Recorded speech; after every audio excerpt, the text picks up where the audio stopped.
Shane, ano ang tawag sa matibay na dahon na ginagamit sa paggawa ng banig? Ay, girls, mahal mo, coach. Reply saging. Ano, ano? Ang saging. Ulit, ano sagot mo? Saging. Saging? Saging? Hindi saging. Ate, alam nyo? Alam nyo yung sagot?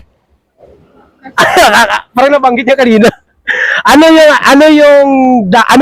ang matibay na dahon na ginagamit sa paggawa ng banig? Alam niyo po? Ano na? Lapit ako sa inyo, okay lang. Alam niyo po? Ano na? Abaka? Ulit? Ano po? Abaka. Hindi po abaka. Ano ang dahon na, anong matibay na dahon na ginagamit sa paggawa ng banig? Yung abaka hindi po. Oo. Ay mga idol, comment nyo dyan yung sagot.